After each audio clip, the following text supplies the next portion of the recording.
ओम अज्ञानतिमिरान्धस्य ज्ञानञ्जनशलाकया चक्षुरुन्मिलितमेन तस्मै श्रीगुरुवे नमः। श्रीचैतन्यमनोभीष्टं स्थापितं येन भूतले स्वयं रूपकदा मह्यं ददाति स्वपदान्तिकं। वन्देऽहं श्रीगुरुः श्रीयुतपदकमलं श्रीगुरून् वैष्णवाचं श्रीरूपं साग्रजातं सगण रघुनाथान्वितं तं सजीवं साद्वैतं सावधूतं परिजनसहितं कृष्णचैतन्यदेवं श्रीराधाकृष्णपादान् सगणललिता श्रीविशाखान्विताश्च नित्यानंदम नमस्तुभ्यं प्रेमानंद प्रदायते कलौकल्मस्य नाशाय ज्ञानोपते नमः। नमो महावदन्याय कृष्ण प्रेम प्रदायते कृष्णाय कृष्ण चैतन्य नामिने गौरद्विष नमः। पंचतत्वात्मकं कृष्णं भक्त रूप स्वरूपकं भक्तावतारं भक्ताख्यं नमामि भक्ति शक्तिकं। जय श्री कृष्ण चैतन्य प्रभु नित्यानंद श्री अद्वैत गदाधर श्रीवासादि श्री गौर भक्तवृंद। हरे कृष्णा कृष्ण कृष्णा हरे हरे, हरे राम राम राम हरे हरे। तीसरा आज हम लोग को श्रीमद् भगवद गीता का दूसरा अध्याय श्लोक संख्या 28 नंबर। टाइटल है गीता का सार। श्लोक संख्या पढ़ना 28 नंबर। बोलते हैं अव्यक्तादीनि भूतानि व्यक्ति मध्यानि भारत अव्यक्ता अव्यक्तानि धनानि व तत्र का परिदेवना। सारे जीव प्रारंभ में अव्यक्त रहते हैं, मध्य अवस्था में व्यक्त होते हैं और विनष्ट होने पर पुनः अव्यक्त हो जाते हैं। अतः शोक करने की क्या आवश्यकता है। क्या बता रहे हैं भगवान कि सारे जीव प्रारंभ अवस्था में अव्यक्त रूप में रहते हैं और मध्य अवस्था में व्यक्त होते हैं, फिर विनष्ट होकर पुनः अव्यक्त हो जाते हैं। जीवात्मा पहले अव्यक्त रूप में होता है, मतलब व्यक्त मतलब दिखता नहीं है। मध्य अवस्था में व्यक्त होता है और फिर जो है विनष्ट होने पर पुनः अव्यक्त हो जाता है, विलीन हो जाता है। अतः शोक करने की क्या आवश्यकता है। यह स्वीकार करते हुए कि दो प्रकार के दार्शनिक हैं, एक तो जो आत्मा के अस्तित्व को मानते हैं, दूसरे वे जो आत्मा के अस्तित्व को नहीं मानते। कहा जा सकता है कि किसी भी दशा में शोक करने का कोई कारण नहीं है। आत्मा के अस्तित्व को न मानने वाले को वेदांतवादी नास्तिक कहते हैं। यदि हम तर्क के लिए इस नास्तिकतावादी सिद्धांत को मान भी लें तो भी शोक करने का कोई कारण नहीं है। आत्मा के पृथक अस्तित्व से भिन्न सारे भौतिक तत्व सृष्टि के पूर्व अदृश्य रहते हैं। बोलते हैं ये स्वीकार करते हुए कि दो प्रकार के दार्शनिक होते हैं, एक तो आत्मा के अस्तित्व को स्वीकार करते हैं, दूसरे आत्मा के अस्तित्व को नहीं मानते। उनका मानना होता है कि आत्मा है और दूसरे प्रकार के दार्शनिक का मानना है कि आत्मा का अस्तित्व ही नहीं है।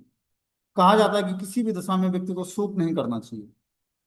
आत्मा के अस्तित्व को न मानने वालों को वेदांतवादी नास्तिक कहते हैं। जो आत्मा के अस्तित्व को नहीं स्वीकार करते वो वेदांत जो पढ़ने वाले लोग हैं, वेदांतवादी हैं, वो उनको नास्तिक मानते हैं। यदि हम तर्क के लिए इस नास्तिकतावादी सिद्धांत को मान भी लें तो भी शोक करने का कोई कारण नहीं है। आत्मा के पृथक अस्तित्व से भिन्न सारे भौतिक तत्व सृष्टि के पूर्व अदृश्य अवस्था में रहते हैं। बोलते हैं आत्मा के पृथक अस्तित्व से भिन्न सारे भौतिक तत्व सृष्टि के पूर्व अदृश्य अवस्था में रहते हैं। इस अदृश्य रहने की सूक्ष्म अवस्था से ही दृश्य अवस्था आती है। जिस प्रकार आकाश में वायु उत्पन्न होता है, वायु से अग्नि, अग्नि से जल, जल से पृथ्वी उत्पन्न होती है, पृथ्वी से अनेक प्रकार के पदार्थ प्रकट होते हैं, यथा एक विशाल गगनचुंबी महल पृथ्वी से ही प्रकट होता है। जब इसे ध्वस्त कर दिया जाता है तो वह अदृश्य हो जाता है। अतः अनंत परमाणु रूप में बना रहता है, शक्ति संरक्षण का नियम बना रहता है, किंतु कालक्रम में वस्तुएं प्रकट और अप्रकट होती रहती हैं। अंतर इतना ही है। बता रहे हैं यहाँ पर जो पंच भौतिक तत्व है उसमें आकाश से वायु, वायु से अग्नि, अग्नि से जल और जल से पृथ्वी उत्पन्न होता है और पृथ्वी से अनेक प्रकार के पदार्थ उत्पन्न होते हैं। जैसे मान लो कि पृथ्वी पर एक गगन चुंबी महल तैयार किया जाता है, फिर उसको ध्वस्त कर दिया जाता है तो धीरे धीरे सारे अस्तित्व उसके समाप्त हो जाते हैं, अदृश्य हो जाता है सब कुछ। उसी प्रकार कालक्रम में वस्तुएं प्रकट होती हैं और समय के अनुसार उसमें हरासमेंट होता है और अंत में क्षीण हो जाती है। अंतर इतना ही है, प्रकट होते हैं अप्रकट होते हैं। और इसकी का इसलिए हमें शोक करने का कोई कारण नहीं। जैसे मान लो कि शरीर ही है, शरीर प्रकट होता है मतलब माता के गर्भ से जन्म लेता है, बाल्य अवस्था में आता है, फिर कौमार्य अवस्था, फिर प्रौगंड अवस्था, फिर कैशोरी अवस्था, फिर कुछ दिन तक अस्तित्व बना रहता है, फिर धीरे धीरे वृद्धावस्था को प्राप्त होता है और अंत में क्षीण होकर शरीर मृत्यु को प्राप्त होता है। तो इसमें परिवर्तन तो होगा। जो भी हम भौतिक चीजों को स्वीकार करते हैं उसमें निश्चित रूप से समय के साथ परिवर्तन होगा और अंत में उसकी हरासमेंट होना है और समाप्त भी होना है। तो इसके लिए हमें शोक नहीं करना है। बता रहे हैं यहाँ पर यहाँ तक कि अप्रकट अवस्था में भी वस्तुएं समाप्त नहीं होती हैं। प्रारंभिक तथा अंतिम दोनों अवस्थाओं में सारे तत्व अप्रकट रहते हैं, केवल मध्य में अप्रकट होते हैं। इस तरह इसमें कोई वास्तविक अंतर नहीं पड़ता। यदि हम भगवत गीता के इस वैदिक निष्कर्ष को मानते हैं कि ये भौतिक शरीर कालक्रम में नाशवान है किंतु आत्मा शाश्वत है, तो हमें यह सदा स्मरण रखना होगा कि यह शरीर वस्त्र के समान है। अतः वस्त्र परिवर्तन होने पर शोक क्यों। शाश्वत आत्मा की तुलना में भौतिक शरीर का कोई यथार्थ अस्तित्व नहीं है। यह स्वप्न के समान दिखता है। स्वप्न में हम आकाश में उड़ते या राजा की भांति रथ पर आरूढ़ हो सकते हैं, किंतु जागने पर देखते हैं कि न तो आकाश था न रथ था। वैदिक ज्ञान आत्म साक्षात्कार को भौतिक शरीर के अनिश्चितत्व के आधार पर प्रोत्साहन देता है। अतः चाहे हम आत्मा के अस्तित्व को माने या न माने, शरीर नाश के लिए शोक करने का कोई कारण नहीं। तो जो भी है, हम शरीर के लिए शोकित होते हैं, ठीक है ना, जब शरीर छूट जाता है व्यक्ति को। तो लेकिन जो वैदिक ज्ञान में आत्म साक्षात्कार प्राप्त कर लिया है, वो भौतिक शरीर के अनअस्तित्व के आधार पर प्रोत्साहन देता है, और वो आत्मा के अस्तित्व को माने या न माने, शरीर नाश के लिए शोक करने का कोई कारण नहीं है। यहाँ पर बोल रहे हैं कि अगर जो व्यक्ति आत्मा के अस्तित्व को मानता भी है और नहीं भी मानता है, दोनों कारणों में शरीर नाश होगा, इसके लिए हमें शोक करने का कोई कारण नहीं है, क्योंकि शरीर तो नाशवान है। पंचभूतों से बना हुआ शरीर पंचभूतों में समाहित होना है। तो आत्मा के अस्तित्व को कोई स्वीकार करता है या नहीं करता है, लेकिन उसको शरीर के नाश के नाश पर, मतलब शरीर के हरासमेंट होने पर शोक करने की कोई आवश्यकता नहीं है। 29वें श्लोक में बोलते हैं कि आश्चर्यवत् पश्यति कश्चिदेन माँ आश्चर्य वदति तथैव चान्यम आश्चर्य वचने मन्यम शृणोति श्रुत्वा श्रुत्वाप एनम वेद न कश्चिद। कोई आत्मा को आश्चर्य से देखता है, कोई से आश्चर्य की तरह बताता है, तथा कोई से आश्चर्य की तरह सुनता है, किंतु कोई कोई इसके विषय में सुनकर भी कुछ नहीं समझ पाता। तो कोई आत्मा को आश्चर्य से देखता है, कोई से आश्चर्य की तरह बताता है, और कोई से आश्चर्य की तरह सुनता है, क्योंकि सुनने में लगता है कि बाल के अग्रभाग के 10,000वें हिस्से के बराबर है। कोई आत्मा को आश्चर्य से कैसे देखेगा? आत्मा दिखने वाली वस्तु तो है नहीं, लेकिन ये दिखता है कि आत्मा शरीर में है, तो कैसे शरीर कार्य करता है, इतना तो दिखता है। मैं तो आत्मा है, मतलब एक स्फुलिंग मात्र है शरीर में, तो शरीर एक्टिव है, और जैसे ही आत्मा शरीर से बाहर निकलता है, वैसे ही शरीर जो है डेड पड़ जाता है। तो आत्मा आश्चर्यजनक वस्तु है कि एक छोटा सा स्फुलिंग कण मात्र होने, बाल के अग्रभाग के 10,000वें हिस्से के बराबर जो आत्मा का स्वरूप है, वो एक इतने बड़े शरीर में प्रवेश करती है और इस शरीर को एक्टिव कर देती है। कोई इसे आश्चर्य की तरह बताता है कि ये आत्मा आश्चर्यजनक है। न इसे जल गीला कर सकता है, न इसे अस्त्र काट सकता है, न इसे वायु सुखा सकती है, न इसे अग्नि जला सकती है। तो इसको आश्चर्य की तरह व्यक्ति बताता है कि वास्तव में यह आश्चर्यजनक चीज है। कोई कोई इसके विषय में सुनकर भी कुछ नहीं समझ पाता। कितने लोगों को आत्मा के अस्तित्व के बारे में बताया जाए कि आत्मा जो है अविनाशी है, शाश्वत है, लेकिन उसके अस्तित्व को कोई स्वीकार नहीं करेगा। उसको लगता है कि शरीर छूटने के बाद व्यक्ति जो है, एक शरीर छूटा, अब वो जीवात्मा समाप्त हो गया, अब वो फिर से जन्म नहीं लेगा। जो खाना पीना भोग करना इसी जीवन में कर लो, अगले जीवन को कौन देखा है? भौतिकतावादी व्यक्ति की ये फिलॉसफी होती है, सिद्धांत होता है कि जो भी खाना पीना ऐश करना है उसी जीवन में कर लो, अगले जीवन को किसने देखा है? लेकिन अगला जीवन भी होता है। आत्मा एक शरीर से दूसरे शरीर में प्रवेश करके नए शरीर को धारण करके और फिर से जो है अस्तित्व में आती है। कोई आत्मा को आश्चर्य से देखता है, कोई इसे आश्चर्य की तरह बताता है, तथा कोई इसे आश्चर्य की तरह सुनता है, किंतु कोई कोई इसके विषय में सुनकर भी कुछ नहीं समझ पाता। बता रहे तात्पर्य में कि विशाल पशु, विशाल वटवृक्ष और 1 इंच स्थान में लाखों करोड़ों की संख्या में उपस्थित सूक्ष्म कीटाणुओं के भीतर अणु आत्मा की उपस्थिति निश्चित रूप से आश्चर्यजनक है। देखो आश्चर्यजनक कैसे बता रहे हैं कि एक विशाल पशु है, वो पहले माता के गर्भ से बहुत ही सूक्ष्म रूप में आता है। एक वट वृक्ष है, वो एक छोटे से बीज में पूरा वट वृक्ष समाहित होता है। उसको अंकुर रोपण किया जाता है, तो उस छोटे से बीज से विशाल वट वृक्ष उग जाता है। कितना आश्चर्यजनक चीज है कि भगवान ने छोटे से बीज में उतने बड़े वृक्ष को डाल रखा। एक छोटा सा पशु जो है जन्म लेता है, और वो छोटे से स्वरूप में आता है, लेकिन धीरे धीरे बड़ा हो जाता है। या मनुष्य जीवन में ही देखो, बच्चा कितना छोटा होता है और धीरे धीरे कितना बड़ा हो जाता है, और वो उसका शरीर धीरे धीरे आकृति प्राप्त करती है और बड़ी हो जाता है। एक स्थान में लाखों करोड़ों की संख्या में उपस्थित सूक्ष्म कीटाणुओं के भीतर अणु आत्मा की उपस्थिति निश्चित रूप से आश्चर्यजनक। कि एक ही स्थान पर हम देखते हैं कि बहुत सारे बैक्टीरिया होते हैं, कीटाणु होते हैं, और उसमें आत्मा कितना सूक्ष्म रूप में, सटल रूप में जो है उसमें निवास करती है। इस सब आत्मा को, अणु आत्मा की उपस्थिति निश्चित रूप से आश्चर्यजनक है। अल्पज्ञ तथा दुराचारी व्यक्ति अणु आत्मा के स्फुलिंग के चमत्कारों को नहीं समझ सकता, भले ही उसे बड़े बड़े ज्ञानी जिसने विश्व के प्रथम प्राणी ब्रह्मा को भी शिक्षा दी हो क्यों न समझाए। वस्तुतः वस्तुओं के स्थूल भौतिक बोध के कारण इस युग के अधिकांश व्यक्ति इसकी कल्पना नहीं कर सकते। इतना सूक्ष्म कण किस प्रकार इतना विराट तथा इतना लघु बन सकता है। अतः जो लोग आत्मा को उसकी संरचना या उसके विवरण के आधार पर ही आश्चर्य से देखते हैं, इंद्रिय तृप्ति की बातों में फंसकर लोग भौतिक शक्ति से इस प्रकार मोहित हो जाते हैं कि उसके पास आत्मज्ञान को समझने का अवसर ही नहीं रहता है। यद्यपि यह तथ्य आत्मज्ञान के बिना सारे कार्यों का दुष्परिणाम जीवन संघर्ष में पराजय के रूप में होता है, संभवतः उसे इसका कोई अनुमान नहीं होता। मनुष्य को आत्मा के विषय में चिंता करना चाहिए और दुखों का हल खोज निकालना चाहिए। तो यहाँ बता रहे हैं कि जो है, इंद्रिय तृप्ति की बातों में फंसकर लोग भौतिक शक्ति से इस तरह मोहित हो जाते हैं कि उसे आत्मज्ञान को समझने का अवसर ही नहीं मिलता। जब व्यक्ति इंद्रिय तृप्ति की वास्तव में जूझता है तो उसको उसी बातों में फंसकर वो भौतिक शक्ति माया के द्वारा मोहित हो जाता है और अपने आत्मज्ञान को समझने का अवसर खो देता है। पता नहीं, यद्यपि यह तथ्य आत्मज्ञान के बिना सारे कार्यों का दुष्परिणाम जीवन संघर्ष में पराजय के रूप में होता है। जब व्यक्ति आत्मज्ञान के बिना आत्मा का ज्ञान प्राप्त नहीं करता है तो सारे कार्यों का दुष्परिणाम और जीवन संघर्ष में पराजय उसकी निश्चित हो जाती है।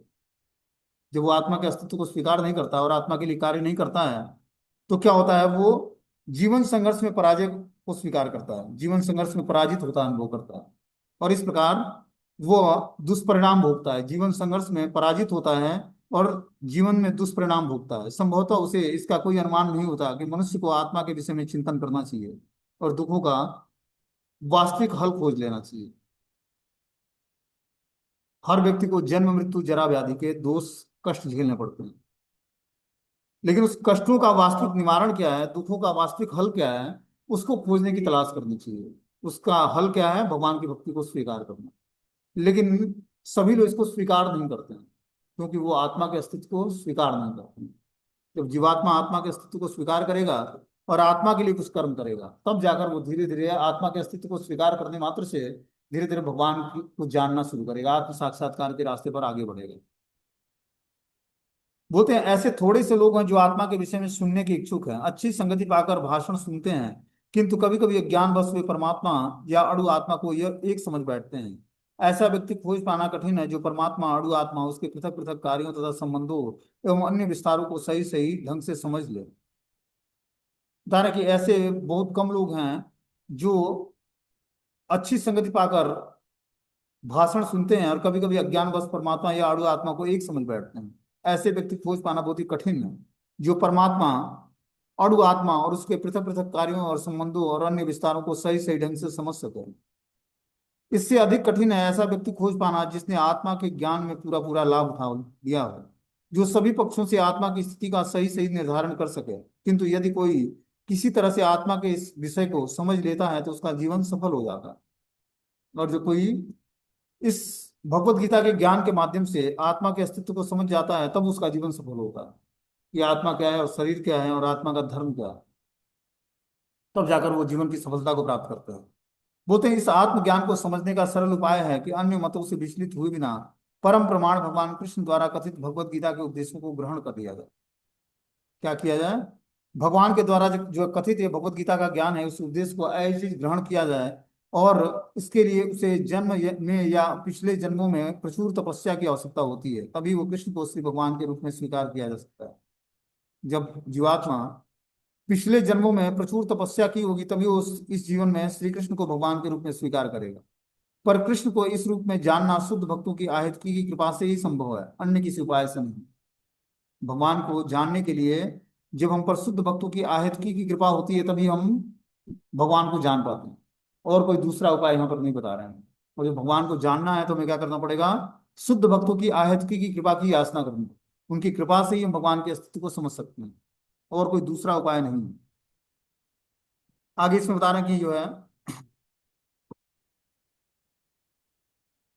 देहि नित्य अवध्यो अयम देहि सर्वस्य भारत तस्मान सर्वाणि भूतानि न त्वं शोचितुमर्हसि। अतः हे भरतवंशी, शरीर में रहने वाले देहि का कभी वध नहीं किया जा सकता, अतः तुम्हें किसी भी जीव के लिए शोक करने का कोई कारण नहीं। जो शरीर में देही है, देह और देही, देही क्या है, भगवान का अंश है जो जीवात्मा बोलते हैं, और देह हमारा शरीर है। शरीर में रहने वाले देही का कभी भी वध नहीं किया जा सकता था, तुम्हें किसी भी जीव के लिए शोक करने की आवश्यकता नहीं। हम क्या होता है, किसी भी जीवात्मा के लिए हम लोग शोक करते हैं जिससे हम आसक्त होते हैं, बता रहे हैं कि शरीर में रहने वाले देही का कभी वध नहीं होता है, शरीर का वध होता है लेकिन शरीर में रहने वाले आत्मा का कभी वध नहीं होता। इसलिए हमें शोक करने की आवश्यकता नहीं है। शरीर में परिवर्तन होता है, क्षीण होती है और मृत्यु को प्राप्त होती है। तो शरीर पंचभूतों से बना हुआ है, इसमें निश्चित रूप से हरासमेंट होगा और आज नहीं तो कल ये इसका विनाश निश्चित है। लेकिन इसके लिए हमें क्या करना है, शोक नहीं करना है। बोल रहे हैं अब भगवान अभिकारी आत्मा विषयक अपना उपदेश समाप्त कर रहे हैं। अमर आत्मा का अनेक प्रकार से वर्णन करते हुए भगवान ने आत्मा को अमर और शरीर को नाशवान सिद्ध किया है। अब यहाँ पर भगवान आत्मा का अस्तित्व, आत्मा का ज्ञान अब बंद करके अब आगे जो है स्वधर्म का ज्ञान देंगे। बोलते हैं भगवान अभिकारी आत्मा विषयक अपना उपदेश समाप्त कर रहे हैं। अमर आत्मा का अनेक प्रकार से वर्णन करते हुए भगवान कृष्ण ने आत्मा को अमर और शरीर को नाशवान सिद्ध किया है। अत्र क्षत्रिय होने के नाते अर्जुन को इस भय से कि युद्ध में उनके पितामह भीष्म और द्रोणाचार्य मर जाएंगे, अपने कर्तव्य से विमुख नहीं होना चाहिए। कृष्ण को प्रमाण मानकर भौतिक देह से भिन्न आत्मा का पृथक अस्तित्व स्वीकार करना ही होगा। यह नहीं कि आत्मा जैसी कोई वस्तु नहीं है और जीवन के लक्षण रसायनों की अंतःक्रिया के फलस्वरूप एक विशेष अवस्था में प्रकट होती है। यद्यपि आत्मा अमर है किंतु इससे हिंसा को प्रोत्साहन नहीं किया जाता। फिर भी युद्ध के समय हिंसा का निषेध नहीं किया जाता, क्योंकि तब इसकी आवश्यकता रहती है। ऐसी आवश्यकता को भगवान की आज्ञा के आधार पर उचित ठहराया जा सकता है, स्वेच्छा से नहीं। तो यहाँ बता रहे हैं कि जो है अब क्षत्रिय होने के नाते अर्जुन को इस भय से कि युद्ध नहीं करूंगा और पितामह भीष्म और गुरु द्रोणाचार्य मर जाएंगे, अपने कर्तव्य से विमुख नहीं होना चाहिए।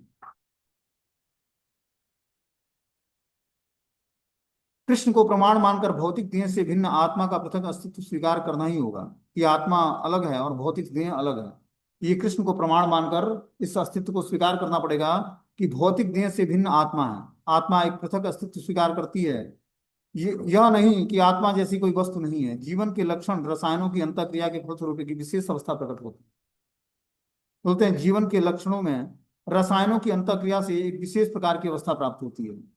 यद्यपि आत्मा अमर है किंतु इसकी हिंसा को प्रोत्साहित नहीं करता। फिर भी युद्ध के समय हिंसा का निषेध नहीं किया जा सकता, क्योंकि तब इसकी आवश्यकता होती है। हम देखते हैं कि हमें हिंसा नहीं करनी, लेकिन जब हम युद्ध होता है तो युद्ध में हिंसा करना निषेध नहीं होता है। युद्ध का मतलब ये कि हिंसा करना पड़ेगा, मारना पड़ेगा। ऐसी आवश्यकता को भगवान की आज्ञा के आधार पर उचित ठहराया जाता है, स्वेच्छा से नहीं। जब भगवान ने अर्जुन को बोला कि तुम्हें युद्ध करना है और युद्ध करके अपने सारे सगे संबंधियों को मारना, तो ये भगवान की इच्छा थी, ठीक है ना। तो भगवान की जो इच्छा है, जो आज्ञा है, उसको उचित ठहराना पड़ेगा और उसको स्वीकार करना पड़ेगा। स्वेच्छा से युद्ध नहीं करना है। अर्जुन को बताया भगवान ने कि मैं चाहता हूं कि तुम युद्ध करो। तो इसमें अर्जुन की अपनी इच्छा नहीं थी युद्ध करना, क्या थी, कृष्ण की इच्छा थी। और कृष्ण की इच्छा को ऐसे स्वीकार करना चाहिए, तभी जाकर भगवान प्रसन्न होंगे। बोलते हैं स्वधर्मम अपि चावेक्षम न किमतुमर्हसि धर्मायुद्धायु धर्मायुद्धायुद्धा श्रेयो अन्यत्रम क्षत्रियस्य न विद्यते। क्षत्रिय होने के नाते अपने विशिष्ट धर्म का विचार करते हुए तुम्हें जानना चाहिए कि धर्म के लिए युद्ध करने से बढ़कर तुम्हारे लिए अन्य कोई कार्य नहीं है, अतः तुम्हें संकोच करने की कोई आवश्यकता नहीं है। यहाँ भगवान अर्जुन को क्या बताते हैं, तुम क्षत्रिय हो और तुम्हारा विशिष्ट धर्म का विचार तुम्हें जानना चाहिए कि तुम्हारे लिए विशिष्ट धर्म क्या है। धर्म के लिए युद्ध करने से बढ़कर तुम्हारे लिए अन्य कोई कार्य नहीं है, क्योंकि तुम क्षत्रिय स्वभाव के हो और क्षत्रिय वर्ण के हो। इसलिए तुम्हारा धर्म क्या बनता है कि तुम धर्म के लिए युद्ध करो और तुम्हें इसके लिए संकोच करने की आवश्यकता नहीं है। धर्म पालन में हमें संकोच करने की आवश्यकता नहीं। जिस भी वर्ण और आश्रम में है, उस वर्ण और आश्रम की प्रिस्क्राइब ड्यूटी को एज चीज फॉलो करेंगे, तभी जाकर हम धीरे धीरे जो है मुक्ति के मार्ग पर हम आगे बढ़ेंगे और भगवान की भक्ति को स्वीकार कर पाएंगे। जैसे हमने कल श्रीमद् भागवतम में बताया था, ध्रुव महाराज स्वयंभू मनु कौन उपदेश दे रहा है उनको, कोषाध्यक्ष, जो देवताओं के कोषाध्यक्ष हैं कुबेर, वो ध्रुव महाराज को उपदेश दे रहे हैं। क्या उपदेश दे रहे हैं कि धर्म अर्थ काम और मोक्ष, ये चार पुरुषार्थ के लिए व्यक्ति जो है पूरा जीवन संघर्ष करता है। लेकिन हे ध्रुव, तुमने पंचम पुरुषार्थ भगवान की भक्ति को स्वीकार किया है, इसलिए मैं तुमसे बहुत ही प्रसन्न हूं और तुम मुझसे आशीर्वाद की याचना कर सकते हो। तो जब हम पंचम पुरुषार्थ भगवान की भक्ति जो है उसको स्वीकार करते हैं, तो सारे देवी देवता भी हमें आशीर्वाद प्रदान करते हैं। जबकि ध्रुव महाराज ने बहुत सारी गलतियां भी की थी। क्या किया था, सारे यक्षों का वध किया था उन्होंने। लेकिन उसके बाद भी कोषाध्यक्ष जो कुबेर हैं, उनके सारे भक्त लोग थे, सारे यक्ष जो है, लेकिन उसके बाद भी भक्त होने के कारण ध्रुव महाराज को कुबेर ने माफ कर दिया, कुछ बोला ही नहीं। बोला कि ये तो प्रकृति के द्वारा मृत्यु और जन्म पहले से फिक्स था, ये भगवान की इच्छा थी, इस कारण से आप उनको एक माध्यम बनाकर आपको भगवान ने उनका उनका वध कराया। आप श्री नारायण के भक्त हो, इसलिए आप हमसे आशीर्वाद की याचना करिए, ये बहुत बड़ा सौभाग्य है जो आपके दर्शन हुए हैं। इस प्रकार से वो ध्रुव महाराज को ग्लोरीफाई करते हैं। तो बताते हैं कि तात्पर्य में कि जिसको भगवत प्राप्ति हो जाए, भगवान का दर्शन हो जाए, ठीक है ना, भगवान के रास्ते पर आगे बढ़ जाए, वो देवताओं के द्वारा भी पूजनीय बन जाता है और समस्त देवता उसको आशीर्वाद प्रदान करते हैं। तो भक्ति को स्वीकार करना अपने आप में बहुत बड़ी अचीवमेंट है। और जो भक्ति करके भगवान को प्राप्त कर लेते हैं, भगवान को प्रसन्न कर लेते हैं, धीरे धीरे हमारा जीवन जो है बहुत ही मंगलकारी हो जाएगा। और हर व्यक्ति आपको आशीर्वाद दे, क्योंकि आप ऐसे कार्य में लगे हो जो विश्व और पूरे ब्रह्मांड का कल्याण करने वाला। और ध्रुव महाराज कोई ऑर्डिनरी भक्त नहीं थे महाभागवत, क्योंकि नारद मुनि के शिष्य थे। और देखते हैं 6 महीने में तपस्या करके भगवान को प्राप्त कर लेते हैं। तो बता रहे हैं यहाँ पर कि सामाजिक व्यवस्था में 4 वर्णों में द्वितीय वर्ण उत्तम शासन के लिए है और क्षत्रिय कहलाता है। छत का अर्थ है चोट खाया हुआ, जो क्षति से रक्षा करे वो क्षत्रिय कहलाता है। तो वर्ण आश्रम व्यवस्था में जो 4 वर्ण है उसमें द्वितीय वर्ण उत्तम शासन के लिए, जो क्षत्रिय वर्ग है वो क्या करता है, क्षत्रिय वर्ग रक्षा करने के लिए होता है। क्षत्रियों को वन में आखेट करने का प्रशिक्षण दिया जाता है। क्षत्रिय जंगल में जाकर शेर को ललकारता और उसके आमने सामने अपनी तलवार से लड़ता है। शेर की मृत्यु होने पर उसकी राजसी ढंग से अंत्येष्टि क्रिया की जाती है। आज भी जयपुर रियासत में क्षत्रिय राजा इस प्रथा का पालन करते हैं। तो क्षत्रिय का धर्म है युद्ध में क्या करना, लड़ना, और लड़के या तो राज्य का भोग करना या वीर गति को प्राप्त करना। बोलते हैं कि क्षत्रिय का धर्म है कि वो वन में जाकर आखेट करने का प्रशिक्षण प्राप्त करता है। जैसे फोर्स होती है, मिलिट्री फोर्स होता है, उसमें क्या होता है, और जो मान लो कि कहीं वो बॉर्डर पे युद्ध के लिए तैनात नहीं है तो उनको अंडर ट्रेनिंग रखा जाता है कि उनके शरीर में जंग ना लगे। उनको दौड़ाया जाएगा, उनको सेवा में नियुक्त किया जाएगा, किया रखा जाएगा, और प्रॉपर डाइटिंग उसको दिया जाएगा। मतलब ऐसा नहीं कि अब युद्ध करने जाएगा तभी उसको भोजन दिया जाएगा अच्छे तरीके से। रेगुलर बेसिस का पालन पोषण बहुत अच्छे तरीके से फोर्स को करते किया जाता है गवर्नमेंट के द्वारा। और उसको दौड़ाना है, क्या क्या चीजें उसकी एक्टिविटी जो एक्सरसाइज है शरीर को फिट रखने के लिए है, वो रेगुलर बेसिस उसको दी जाती है, जो उसके रोजमर्रा की आवश्यकता है शरीर को स्वस्थ रखने के लिए। ऐसा नहीं कि बस युद्ध करने जाएगा तभी उसको ये सारी चीजें दी जाएंगी, ऐसा नहीं है। रेगुलर बेसिस उसको सब कुछ सुविधाएं दी जाती हैं जिससे उसका शरीर हृष्ट पुष्ट बना रहा है और युद्ध के लिए हमेशा तैयार रहा है। कब आकस्मिक समय आएगा और उसको युद्ध के लिए जाना पड़ेगा। तो कोई सेवा नहीं है, अब जो मान लो कि कहीं भी अभी युद्ध नहीं चल रहा है तब भी उसको अपने सैनिकों के बीच में ही कुछ सेवाएं उसको दी जाती है। सब जितने भी मिलिट्री के फोर्स होते हैं, मतलब मिलिट्री में जितने भी सेवक होते हैं, चाहे वो हायर पोस्ट में हो या लोअर पोस्ट में, पोस्ट में ध्यान देखते हुए मतलब पोस्ट के अनुसार उनको सेवा में नियुक्त किया जाता है कि वो मतलब आलसी न बने। इस कारण से बता रहे हैं, इसी प्रकार क्षत्रिय राजा को जंगल में जाकर शेर को ललकारना और उसके आमने सामने तलवार से लड़ना पड़ता है। ये क्षत्रिय का धर्म है कि वो अपनी जो ये चुनौती भरे कार्य हैं ये करता रहता है, इसलिए वो जंगल में जाकर खूंखार पशुओं का शिकार करता है कि उसकी जो लड़ने की प्रवृत्ति वो बनी रहे, उसमें उसको दोष नहीं लगता है। ऐसा नहीं जंगल में जाकर आखेट करेगा पशुओं को मारेगा तो उसको दोष लगेगा, ऐसा नहीं है। वो उससे युद्ध करता है, शेर से जाकर ललकारता है उसको, मृत्यु मतलब उसके साथ राज तलवार से लड़ता है और शेर की मृत्यु होने पर उसकी राजसी ढंग से अंत्येष्टि क्रिया संपन्न करता है। और उस शेर की स्थिति जो है, और जो मृत्यु को प्राप्त हो जाता है शेर, तो उसकी राजसी ढंग से उसकी अंत्येष्टि क्रिया संपन्न की जाती है और इस प्रकार शेर को नया जीवन मिल जाता है। आज भी जयपुर रियासत में क्षत्रिय राजा इस प्रकार की प्रथा का पालन करते हैं। क्षत्रियों को विशेष रूप से ललकारने और मारने की शिक्षा दी जाती है, क्योंकि कभी कभी धार्मिक हिंसा अनिवार्य है, इसलिए क्षत्रियों को सीधे संन्यास आश्रम ग्रहण करने का विधान नहीं है। राजनीति में अहिंसा कूटनीति चाल हो सकती है, यहाँ बता रहे हैं जी। राजनीति करने के लिए या कूटनीति में इस तरह के चाल को अपनाया जाता है, लेकिन क्षत्रिय का धर्म ये नहीं है कि वो संन्यास ग्रहण करे। उसको राजनीति या अहिंसा अपनाकर कूटनीति चाल चलनी पड़ेगी जिससे राज्य में शांति व्यवस्था बनी रहे। युद्ध में विरोधी श्यालु राजा से संघर्ष करते हुए मरने वाला राजा क्षत्रिय, राजा या क्षत्रिय को मृत्यु के अनंतर उच्च लोकों की प्राप्ति होती है। और जो मान लो कोई राजा संघर्ष करते हुए वीर गति को प्राप्त होता है तो वो उच्च लोकों को जाएगा,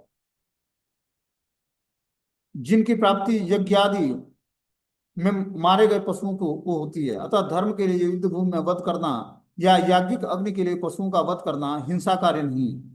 कि और जब यज्ञ में किसी पशु की बलि देते हैं या युद्ध भूमि में हम क्या करते हैं, किसी शत्रु को मारते हैं या अपना हम वीर गति को प्राप्त होते हैं, तो ये हिंसा कार्य नहीं है, क्योंकि इसमें निहित धर्म के कारण प्रत्येक व्यक्ति को लाभ पहुंचता है। मान लो यज्ञ में किसी पशु की बलि दी जाती है, तो उस पशु को मंत्रों की सहायता से नया जीवन प्रदान करते हैं ब्राह्मण लोग। कोई वीर जो है, क्षत्रिय वीर क्या करता है, युद्ध में मृत्यु को प्राप्त कर लेता है, समाज की कल्याण के लिए युद्ध कर रहा है वो, रक्षा करने के लिए।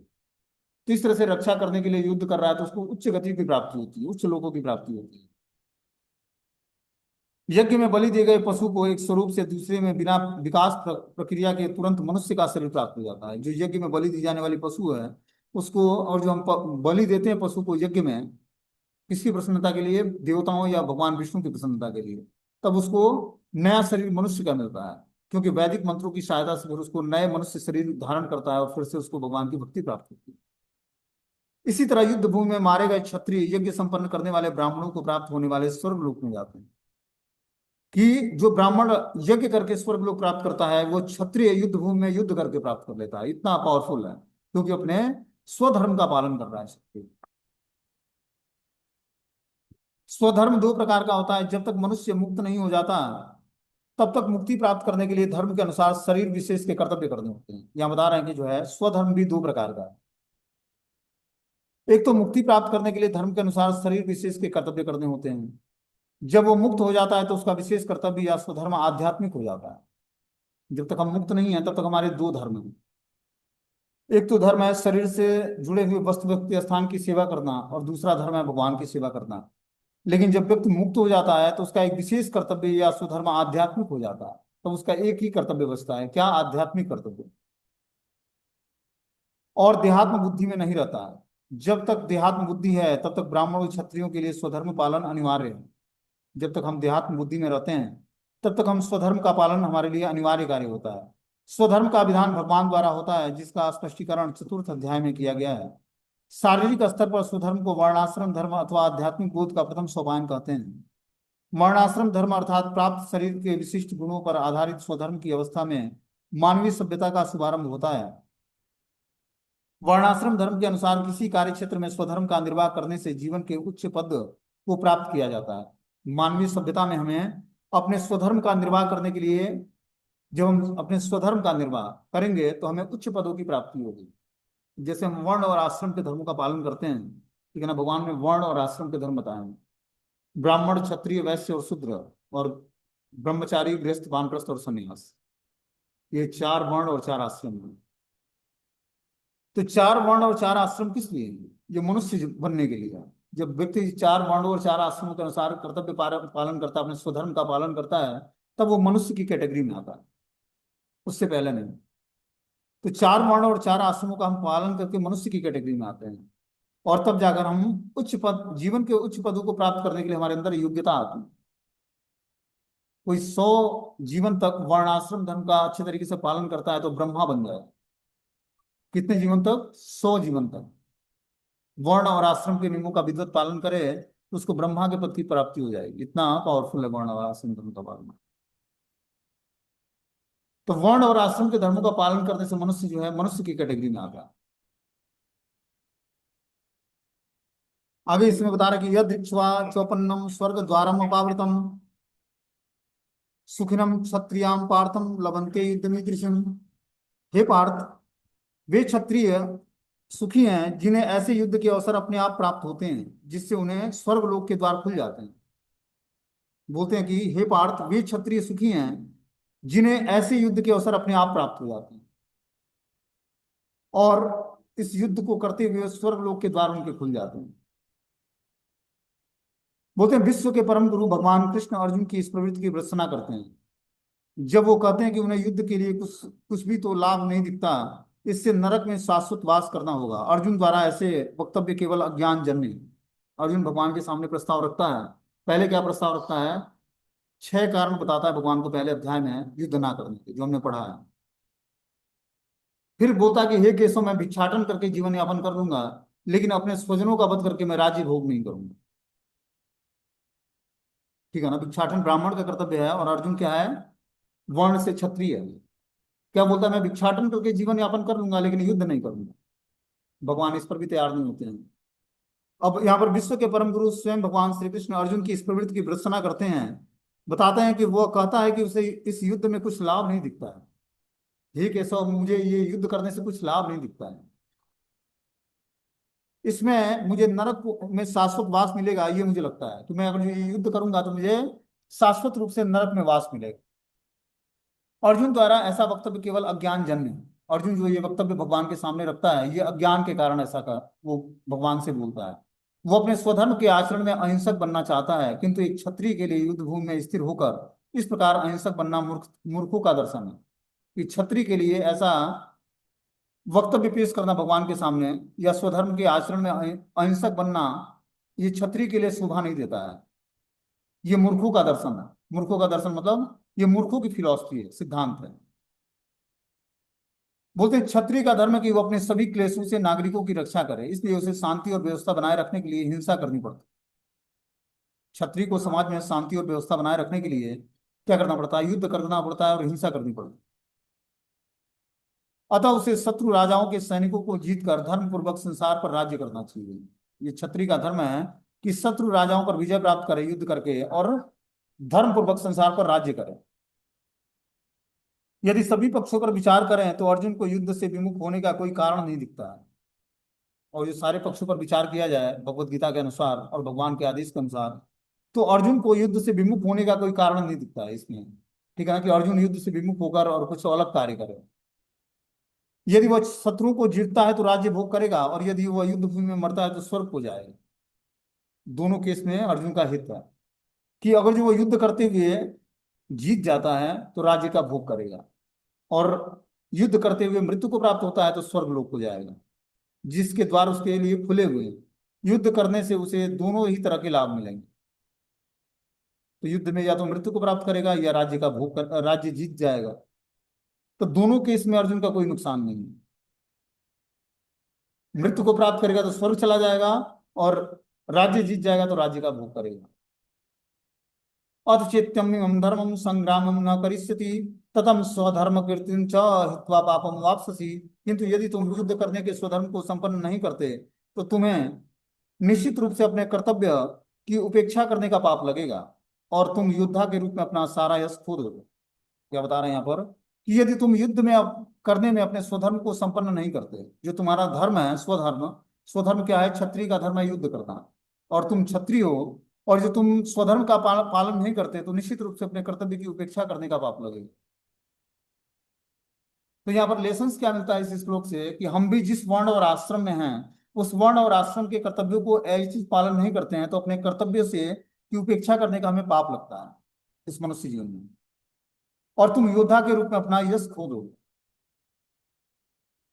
अर्जुन क्षत्रिय योद्धा है, तो योद्धा के रूप में वो अपना यश खो देगा, क्योंकि वो अपनी प्रेस्क्राइब ड्यूटी अच्छी तरीके से, अपना जो उसका नियत कर्तव्य है उसकी उपेक्षा कर रहा है, और इससे पाप भी लगेगा और वो अपना यश भी खो देगा। बोलते हैं अर्जुन विख्यात योद्धा था जिसने शिव आदि अनेक देवताओं से युद्ध करके यश अर्जित किया था। शिकारी के वेश में शिव जी से युद्ध करके उन्हें हराकर अर्जुन ने उन्हें प्रसन्न किया था, और वर के रूप में पशुपात्र अस्त्र प्राप्त किया था। सभी लोग जानते हैं कि वह एक महान योद्धा है। स्वयं द्रोणाचार्य ने उसे आशीष दिया था और एक विशेष अस्त्र भी प्रदान किया था जिससे वो अपने गुरु का वध कर सकता था। तो द्रोणाचार्य ने, बता रहे हैं यहाँ पर, शिकारी के वेश में भगवान शिव से युद्ध करके और उनको हराकर इसने पाशुपात्य अस्त्र प्राप्त किया था अर्जुन ने। यहाँ तक कि स्वयं द्रोणाचार्य ने उसे आशीर्वाद दिया था कि वो, और एक विशेष अस्त्र प्रदान किया था द्रोणाचार्य ने, जिससे वो समय आने पर अपने गुरु द्रोणाचार्य का भी वध कर सके। ऐसे गुरु हुआ करते पहले। इस प्रकार वो अपने धर्म पिता और स्वर्ग के राजा इंद्र समेत अनेक अधिकारियों से अनेक युद्धों के प्रमाण पत्र प्राप्त कर चुका था। किंतु यदि वह इस समय युद्ध का परित्याग करता है तो वह न केवल क्षत्रिय धर्म की उपेक्षा का दोषी होगा, अपितु उसके यश की भी हानि होगी।